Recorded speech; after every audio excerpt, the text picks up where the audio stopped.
wa ala alihi wa sahbihi wa mawalah wa la hawla wa la quwata illa billahi wa ba'du. Alhamdulillah, segala puja dan puji hanya milik Allah subhanahu wa ta'ala. Salawat dan juga salam kita hadiahkan kepada Rasul kita Nabi besar Muhammad sallallahu alaihi wa ala alihi wasallam. Pembahasan di malam hari ini kita akan membahas dua huruf yang tidak boleh diucapkan manusia. Bukan dua kalimat, tapi dua huruf tidak boleh diucapkan manusia. Sebab kalau diucapkan sangat bahaya, bisa terjerumus kepada dosa. Apa dua huruf yang tidak boleh diucapkan oleh kita manusia? Ma'asyiral muslimin yang dimuliakan Allah subhanahu wa ta'ala, sebelum saya jelaskan dua huruf yang tidak boleh diucapkan ini, tentu karena pembahasannya bicara soal lisan. Nabi SAW ketika bicara soal lisan, maka Nabi SAW sangat mewanti-wanti para sahabatnya untuk menjaga lisan. Kata Nabi SAW, imsak alaika lisanak, tahan lisan. Makanya dalam hadis Muadz bin Jabal radhiyallahu an, Rasul mengatakan, sakilatka ummuka ya Muadz, wa hal yakubbun nas fi nari jahannam illa hasaidu alsinatihim. Celaka engkau wahai Muadz, bukankah kebanyakan manusia masuk neraka itu diakibatkan karena lisan-lisan mereka? Karena dari ujung kepala sampai kaki yang paling banyak berbuat dosa itu lisan. Makanya Nabi SAW ketika sedang bicara dengan Ummul Mukminin Aisyah radhiyallahu anha, Aisyah mengucapkan satu kalimat yang membuat Nabi SAW murka. Apa itu? Mengisyaratkan kepada Safiyah bahwa dia pendek dan Aisyah tinggi. Maka Nabi SAW marah dan mengatakan, ya Aisyah, laqad qulti kalimatan law mujizat bihal bahru lamajazathu. Wahai Aisyah, engkau sudah mengucapkan satu kalimat yang kalau kalimat itu dilempar di air lautan cukup mencemari air lautan itu. Saking dahsyatnya kalimat ghibah itu. Lah di antara ucapan yang tidak boleh diucapkan ini bukan kalimat lagi, tapi huruf. Kalau kalimat kepanjangan, ini huruf, dua huruf. Dan ini ada di tiga tempat. Yang pertama, huruf atau kalimat law, lam dan waw. Law dalam bahasa kita seandainya, dalam bahasa Arabnya law. Ma'asyiral muslimin yang dimuliakan Allah subhanahu wa ta'ala, dan ini tertera dalam riwayat Muslim, di mana Nabi SAW bersabda, al-mu'minul qawi khairun wa ahabbu ila Allah minal mu'minidh dhaif wa fi kullin khairun. Mukmin yang kuat itu jauh lebih baik dibandingkan mukmin yang lemah. Dua-duanya baik, selama dia mukmin baik. Tetapi mukmin yang jauh lebih kuat, jauh lebih baik dibandingkan mukmin yang lemah. Kata Nabi SAW, ihris ala ma yanfa'u wasta'in billah.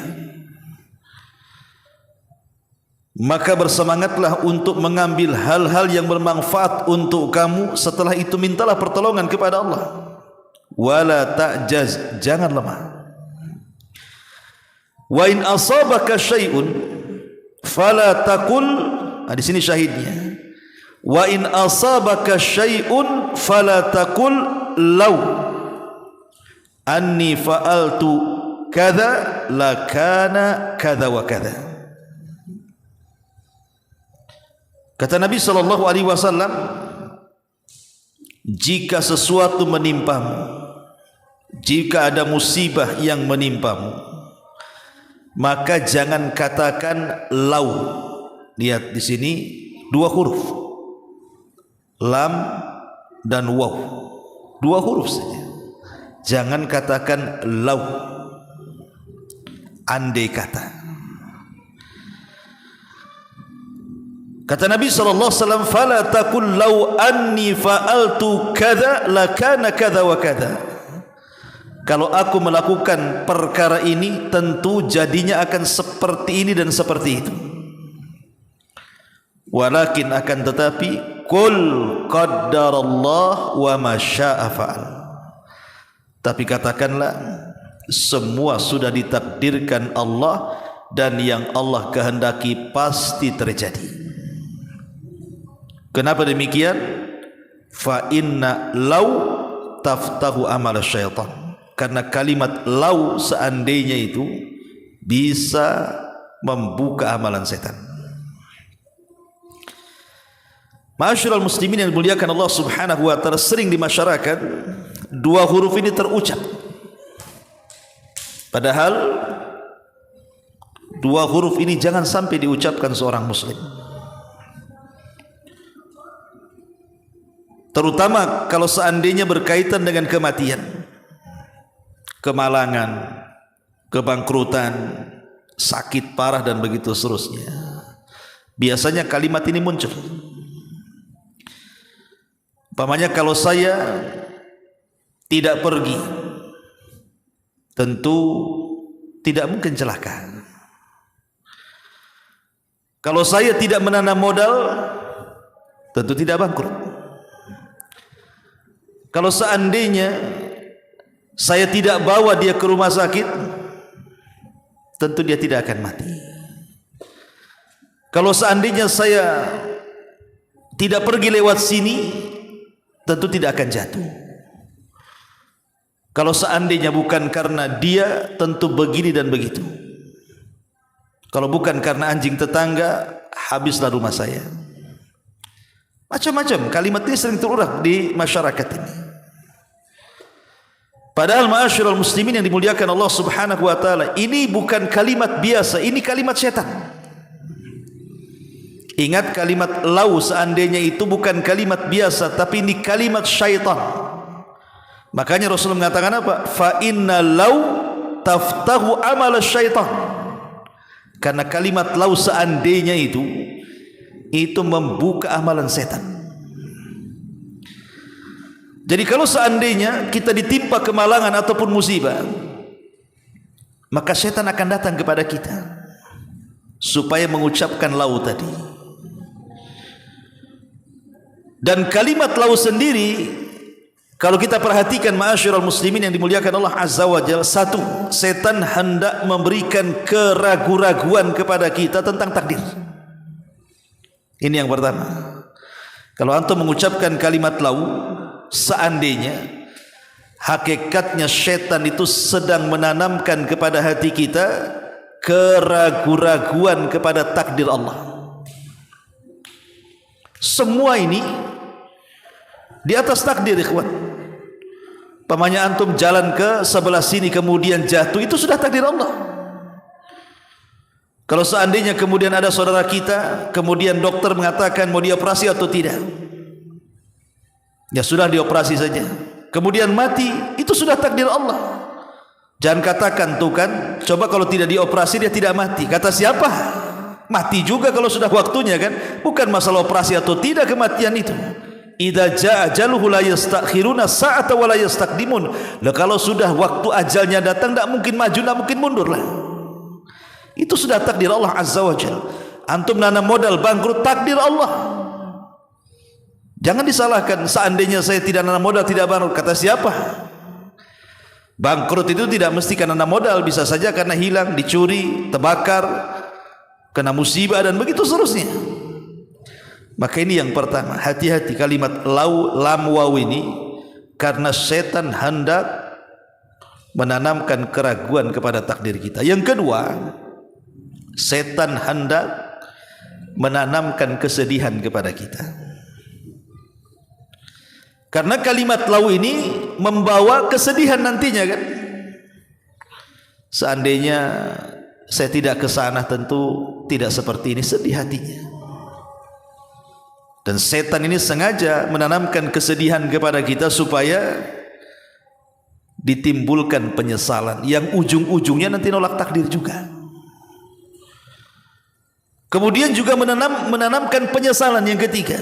Jadi menanamkan keraguan kepada takdir, menanamkan kesedihan, menanamkan penyesalan, bahkan juga menanamkan kemarahan.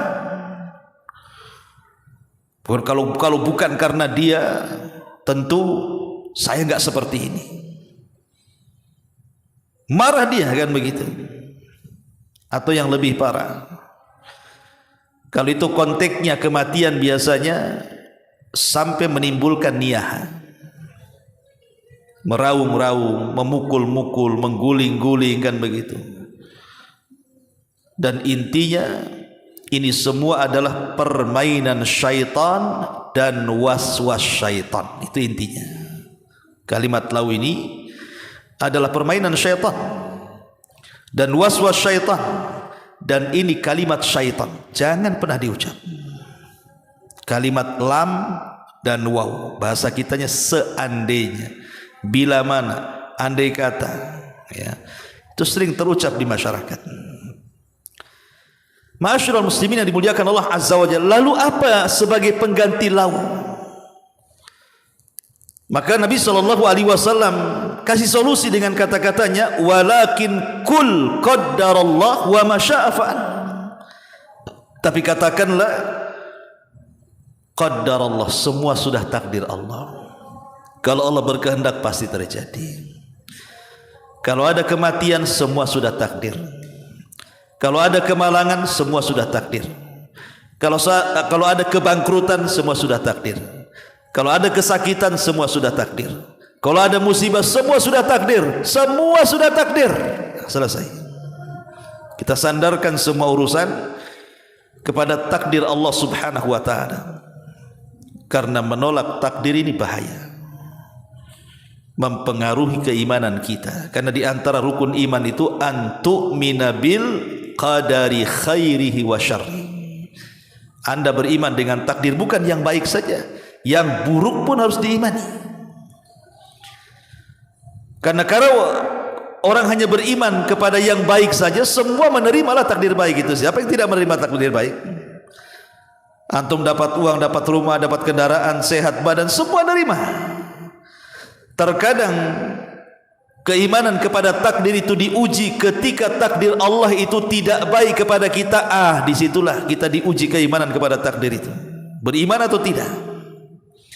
Lah salah satunya kalimat lam dan waw ini jangan pernah diucap, karena ini hakikatnya Anda sedang ditanamkan keraguan kepada takdir Allah. Ini yang pertama.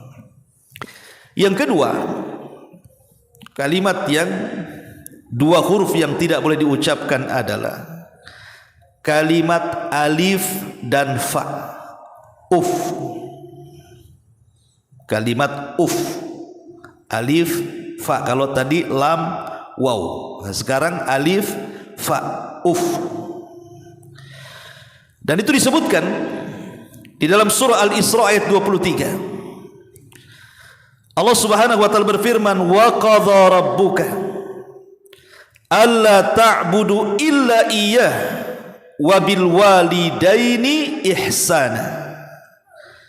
Imma yablughannaka indakal kibar ahaduhuma aw kilahuma fala taqul lahuma, di sini syahidnya, fala taqul lahuma uff wala tanharhuma wa qul lahuma qawlan karima wahfid lahuma janaha dhulli minar rahmah wa qur rabbirhamhuma kama rabbayani saghira. Di sini Allah Subhanahu wa taala mengatakan wa qadha rabbuk, dan Rabbmu telah memerintahkan kamu alla ta'budu illa iyyah, agar jangan menyembah kecuali kepada Allah. Wabil walidaini ihsana, dan berbuat baik kepada kedua orang tua. Dalam Al-Quran banyak disandingkan perintah tauhid dengan perintah birrul walidain. Bahkan Abdullah ibn Abbas radhiyallahu anhu mengatakan ada dua perkara yang selalu disandingkan, dan itu ada di 3 tempat dan tidak boleh dipisah satu dengan yang lainnya. Kalau dipisah satu dengan yang lainnya, maka kita belum sempurna melaksanakannya. Pertama, atiullaha wa atiur rasul. Taati Allah, taati Rasul. Kalau orang hanya mentaati Allah dan tidak mentaati Rasul, belum taat kepada Allah. Kalau orang hanya mentaati Rasul tapi tidak taat kepada Allah, belum mentaati Allah.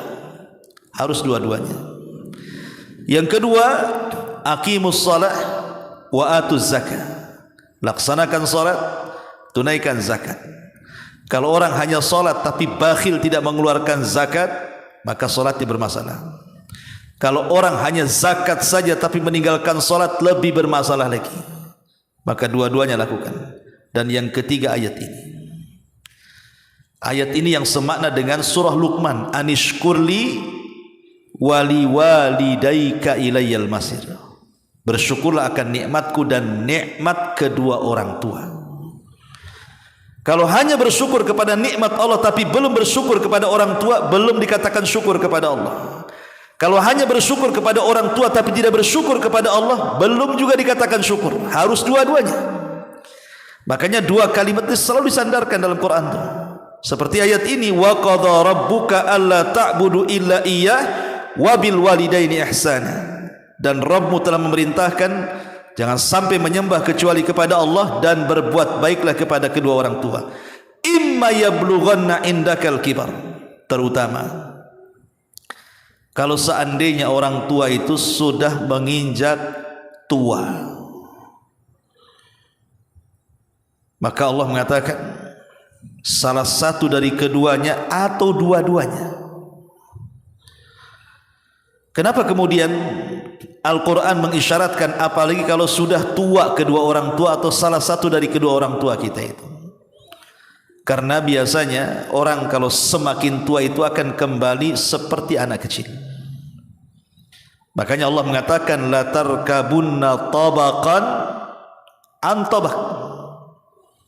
Engkau wahai manusia akan melalui tahapan demi tahapan. Ayat ini sebelumnya bicara tentang wal qamari idza tasak. Demi bulan apabila terang. Kemudian Allah mengatakan la tarkabunna tabaqan an tabaq. Kita lihat bulan. Bulan di tanggal 1 kecil.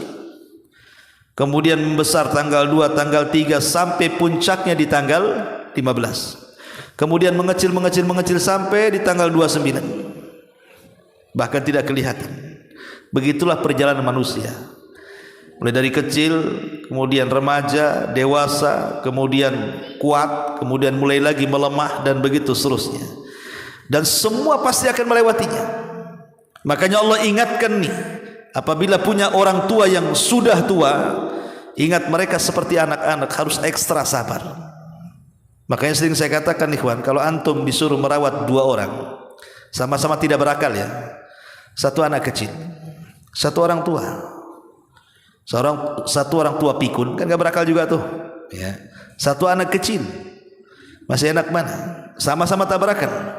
Masih anak-anak kecil kita ngerawat, masih ada lucu-lucunya lah, ada ketawa-ketawanya. Merawat orang tua mana ada lucu-lucunya? Nggak ada. Antum kena hantam aja sama orang tua. gitu kan? Nggak ada ceritanya. Ya, tapi memang harus dirawat. Datang seseorang kepada Umar bin Khattab radhiyallahu anhu. Ya Amirul Mukminin, aku sudah melakukan kepada orang tuaku sebagaimana orang tuaku telah melakukan kepadaku sejak kecil. Kalau aku di waktu kecil disuapi, sekarang kusuapi dia. Kalau aku di waktu kecil diminumi, aku sekarang yang memberikan minum kepadanya. Kalau aku di waktu kecil menceboki, aku sekarang kuceboki dia. Kalau aku di waktu kecil memakaikan baju, sekarang kupakaikan baju kepada dia. Apa yang dia lakukan kepada aku, sekarang kulakukan kepadanya. Apakah sudah sebanding? Kata Umar, tidak. Belum ada apa-apanya, kata Umar. Walaupun kau melakukan hal yang sama. Kenapa? Maka Umar mengatakan, karena ketika orang tuamu merawat kamu, kemudian kau sakit, maka orang tuamu mengharapkan kehidupanmu. Tapi ketika engkau merawat orang tuamu, kemudian orang tuamu sakit, pasti kau mengharapkan kematiannya. Itulah bedanya. Ya. Kalau orang tua merawat anak, diharapkan kehidupannya, jangan sampailah anak ini mati. Makanya kalau ada orang tua meninggal anaknya yang masih kecil, sedihnya luar biasa. Tapi kalau anak kemudian melihat orang tuanya sakit kemudian meninggal, paling tinggi ngomong, sudah waktunya. Sudah waktunya, sudah tua. Terus sedih-sedihnya sehari aja. Besoknya cari berangkas, mana sertifikat rumah, kata. Subhanallah. Ma'asyiral muslimin yang dimuliakan Allah Azza wa Jalla. Kemudian Allah mengatakan, kalau seandainya orang tua kita sudah tua atau salah satu dari keduanya sudah tua, fala taqul lahuma uff. Nah, di sini syahidnya. Jangan katakan huruf alif dan fa. Uff. Ya, bahasa kitanya bahasa Arabnya uff. Enggak boleh. Ya, kita mengeluarkan kalimat kalimat nanti saja. Kan sering kita kan, ahnya saja belum kalimat nanti sajanya itu sudah masalah. Tolonglah antar ibu, nanti saja. Ahnya itu yang masalah tuh, bukan kalimat nanti sajanya itu. Itu dua huruf tuh. Kan juga sama bahasa Arabnya Kalau bahasa Indonesianya berapa? Juga lah dua huruf lah kan itu. Dengan ha. Kemudian Allah mengatakan wala tanharhuma wa qul lahuma qaulan karima. Apalagi mengatakan saja tidak boleh, apalagi sampai membentaknya. Tapi katakan keduanya kalimat yang lembut. Kata Hasan Al-Basri, Husain ibn Ali radhiyallahu anhu. Husain putra Ali radhiyallahu anhu mengatakan ketika memberikan catatan kepada ayat ini, lau alimallahu syai'an minal uquqi adna minal la harramahu. Apa kata Husain ibn Ali?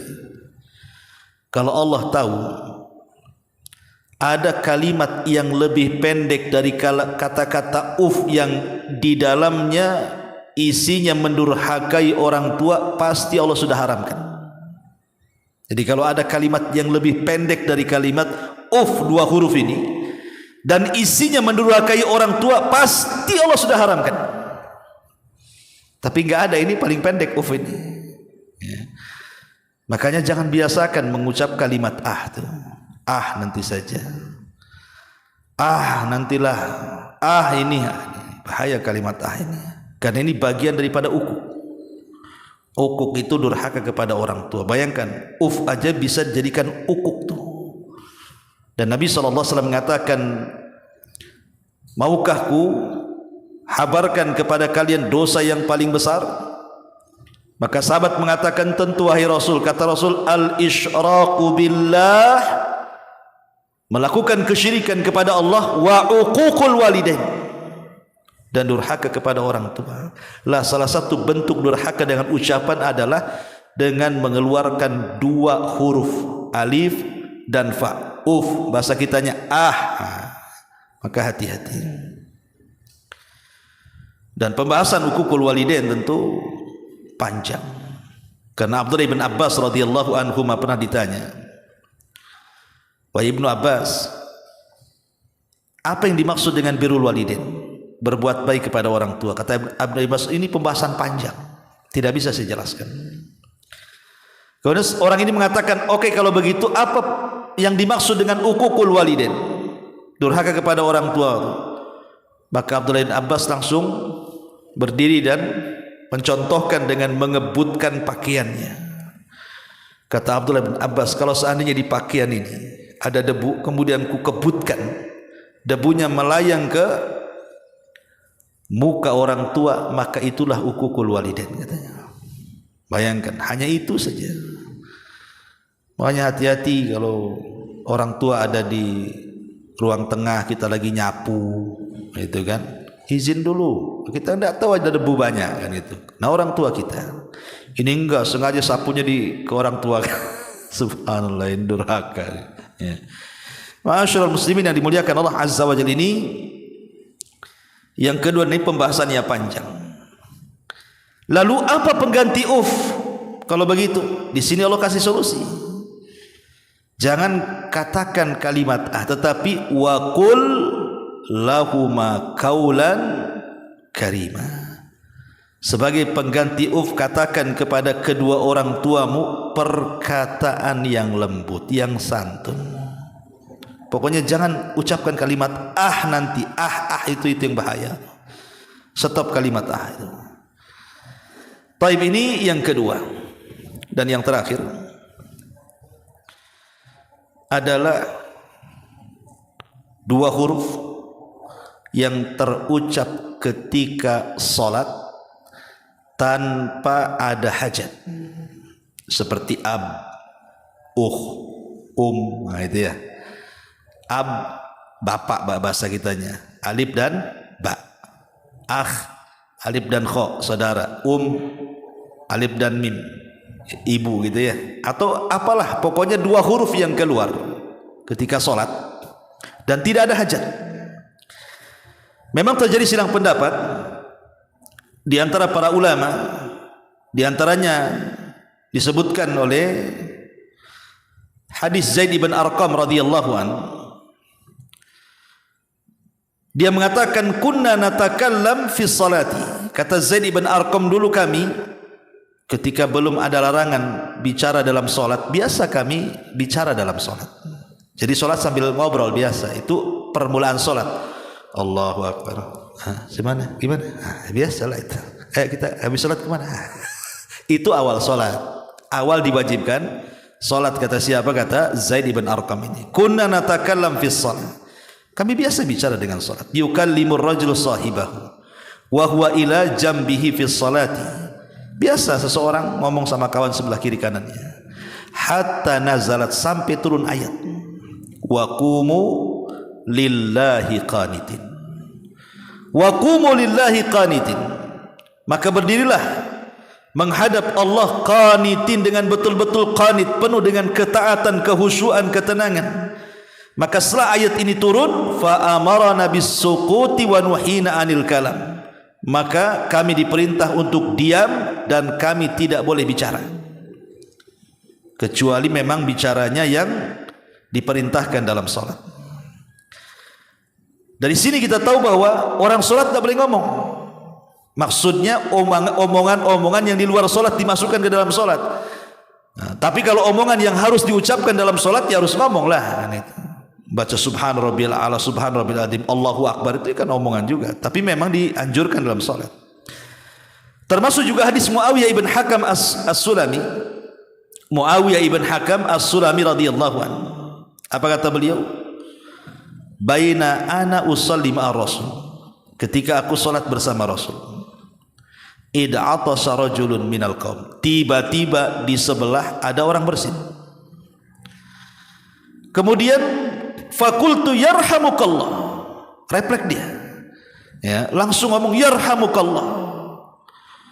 Maka faramanil qaum bi absarihim, semua manusia menatap aku, katanya. Kata Muawiyah ibn Abil Hakam ini, gara-gara dia menjawab orang bersin ketika sholat. Haji yarhamukallah, semua orang menatap dia, cuman dia yang menjawab, kan. Jadi marahlah ini Muawiyah ibn Hakam as-Sulami ini kepada teman-temannya yang menatap dia dalam salat itu, dan mengatakan, celaka kalian, masya'nukum tangduruna ilayya? Apa urusan kalian mandang-mandang aku katanya. Marah dia. Kenapa kalian mandang-mandang aku katanya kan? Urus diri kalian sendiri gitu. Tapi sahabat yang memandang justru menepuk-nepuk tangan mereka. Suruh diam gitu maksudnya. Ya, diam. Kalau malah ngomong lagi. Sudah menjawab orang bersin gitu ya. Sekarang dia marah lagi. Kenapa kau lihat-lihat aku katanya kan? Sahabat gak ada yang bicara, cuman disyaratkan suruh diam. Maka ketika selesai sholat, Nabi SAW kemudian datang memberitahu. Dengan lembutnya Nabi SAW mengatakan, inna hadhihi shalah la yasluhu fihi syai'un min kalamin nas. Ingat, salat ini wahai Muawiyah, tidak boleh ada ucapan manusia di dalamnya. Innama huwa tasbih wa takbir wa qiraatil Quran. Salat itu isinya kalau enggak tasbih, takbir, baca Quran. Enggak ada ucapan orang di dalam salatnya. Dari sini ma'asyiral muslimin, jumhurul ulama, jumhurul fuqaha jumhur para ulama fikih mengatakan seperti madhab Hanafi, madhab Syafi'i, madhab Hambali, tiga madhab ini mengatakan annal kalama al-mubtilu annal kalamal mubtila lis-salati man tudhima minhu harfani atau man tadhama minhu harfani fasaida li'annal harfaini yakunani kalimatun ka'ab wa akh wa Maka jumhur fuqaha seperti Hanafiyah, Syafi'iyah dan Hambaliyah mengatakan bahwa ucapan yang membatalkan salat itu sesuatu yang terangkai dengan dua huruf. Sesuatu yang terangkai dengan dua huruf ke atas. Kenapa? Karena dua huruf itu sudah dianggap kalimat. Seperti ab, bapak, ibu, saudara, itu kalimat namanya. Ya. Jadi ini bisa membatalkan sholat. Kecuali kata ulama, kecuali kalau karena ada hajat kebutuhan, seperti umpamanya orang sholat kemudian menangis. Dia mungkin lewat ayat-ayat soal neraka, azab dan begitu seterusnya, akhirnya ketakutan kemudian dia menangis. Kan terkadang menangisnya mengeluarkan lebih daripada beberapa huruf tuh. Maka tidak mengapa. Kenapa?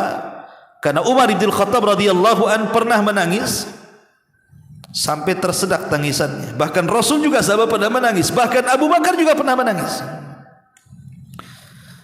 Ataupun ucapan yang memang karena sebuah darurat. Nah, itu lain ya, karena sebuah darurat yang harus diucapkan gitu ya. Maka kalau yang seperti itu tidak masalah. Tetapi kalau dia menyengajakan mengeluarkan dua huruf dalam mulutnya, dalam lisannya ketika sholat tanpa ada hajat dan kebutuhan, maka jumhurul fuqaha, mayoritas ahli fikih seperti Hanafiyah, Syafi'iyah, Hambaliyah mengatakan bisa membatalkan sholat. Ya, kecuali kalau memang tidak bisa ditahan, antum nguap, itu kan nggak bisa ditahan kan? Yang bisa gimana? Ya, orang mau nguap kan itu ya. Kadang-kadang kalau saking ngantuknya kan, nah itu kan dua huruf juga kan. Nah, tapi ini kan di luar kemampuan dia kan itu. Ini maksudnya mengeluarkan dengan sengaja dua huruf ini, maka batal sholatnya. Inilah di antara tiga tempat tidak boleh mengucapkan dua huruf. Yang pertama lam, waw, lau, bahasa kita seandainya. Yang kedua alif dan fa, uf. Dan itu juga tidak boleh artinya a. Kemudian mengeluarkan dua huruf di dalam salat. Wallahu a'lam bishawab. Ikhwatu fiddin, ini saja yang bisa saya sampaikan dari faedah para ulama. Mudah-mudahan ada manfaatnya. Yang sedikit ini subhanakallahumma bihamdika asyhadu an la ilaha illa anta astaghfiruka wa atubu ilaik. Allahu ta'ala a'lam. Assalamualaikum warahmatullahi wabarakatuh.